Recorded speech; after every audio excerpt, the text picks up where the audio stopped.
Hey, thanks for joining me. I wanted to give you a little bit of an update. I have been teaching for a church in Northern California, but recently moved back to Northern Arizona, where my home actually is. And I tend to go where I'm called when an opportunity arises where I can teach the gospel and kingdom and grace of God. But just to give you an update, I plan on getting back to the Hebrews series, and I'm really excited about it. I'm still in chapter 1. And I think I'm on part 5 or part 6. I can't remember, but I hope to get started in that either later this week or next week. I wanted to just talk briefly about a subject that often comes up in the discussion of where we are in regard to prophecy and the biblical predictions of the kingdom of God.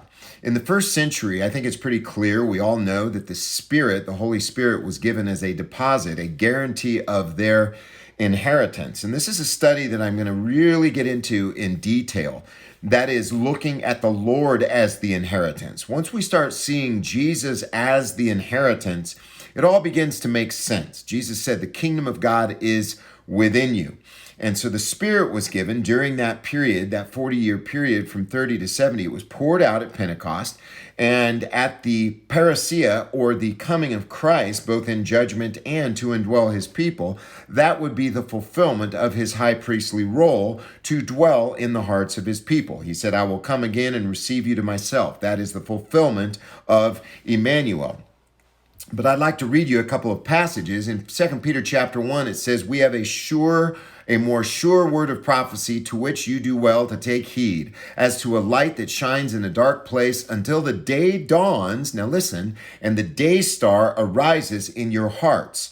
The Bible says in Isaiah 60, the Lord shall arise, his glory shall be seen and upon you.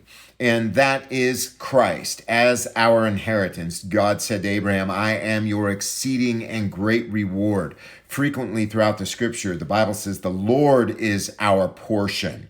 He's not concerned with land. He's concerned with himself. He is our portion. He is our inheritance. He is our promised land. Ephesians says this, they were waiting for Christ to dwell in their hearts. It's so funny how people talk about accept Jesus Christ into your heart, or they say Jesus dwells in my heart. Well, really, if you're a futurist, all you can say is that the Spirit is in you as a guarantee of your inheritance, but Christ is not yet in your heart. Listen to what Ephesians says. For this cause, chapter 3, verse 14, I bow my knees to the Father of our Lord Jesus Christ, of whom the whole family in heaven and earth is named, that he would grant you. So this, he's longing for something future here. He's talking to believers who already have the Spirit. We see that the Spirit was given in chapter 1 as a guarantee of their inheritance, that he would grant you according to the riches of his glory. So that was the plan, to glorify them completely as the body, to be strengthened with might by his Spirit in the inner man. This is all a spiritual work, has nothing to do with physicality,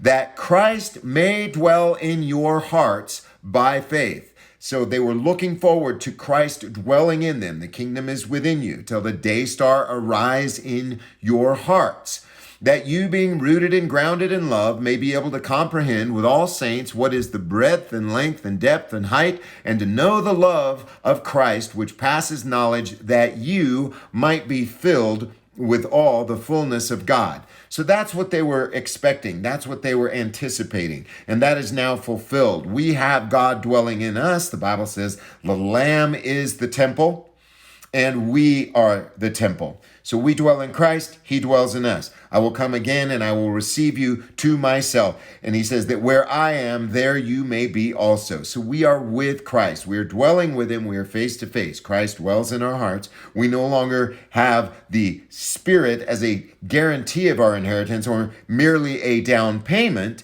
We have the fullness of God dwelling in us, which is why Paul said to the Romans, I trust that the next time I come to you, I will come in the fullness of the blessing of the gospel. So I hope that that has encouraged you as you consider Christ dwelling in your hearts by faith. And what that actually means when you say Christ dwells in me, it means he has cleansed you and considered you a habitation for him to dwell. Ephesians chapter 2 says that.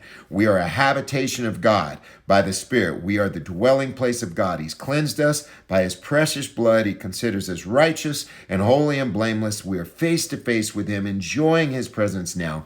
And I hope you would dwell on that. And I hope that you would pray over that he would continue to enlighten you and give you spiritual understanding of what it means to be in Christ and what it means for Christ to be in us.